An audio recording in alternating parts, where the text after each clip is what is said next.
morning, welcome, good morning, good afternoon, good evening, and good night. Wherever you are, I'm happy to have you here.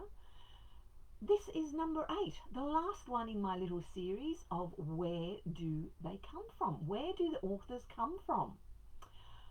Number 8, I've decided to talk about J.K. Rowling because, how could I not talk about her?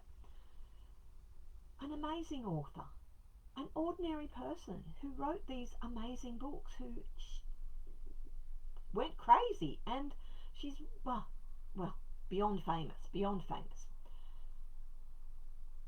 She started life loving books, loved reading, loved books, and she was extremely lucky because she came from a home where there were lots of books. She wrote her first book when she was 11 or 12.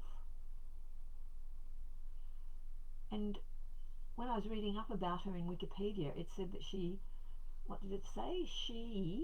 lived in a complete world of daydreams. It's a wonderful way to live. And when you read, you can live that way. But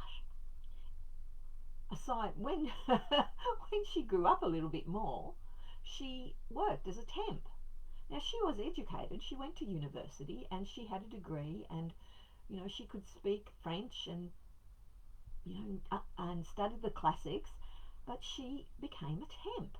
And being a temp is a fabulous thing because you learn lots of different things. I've been a temp, so I know.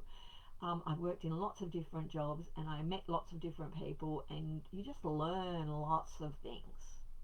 But she became a temp, and she used the time that she was travelling to and from work on trains to plan her Harry Potter books. Can you imagine? That's what she did. So that's what normal people do. You work, you use the time you've got to your best advantage. So she planned her Harry Potter books and she wrote whenever she could. Whatever time she could get, she wrote. And she wrote lots of things.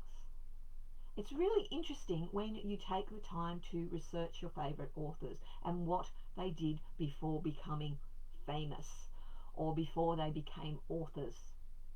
They had interesting lives, and they lived real lives like you, like me, like everybody around us.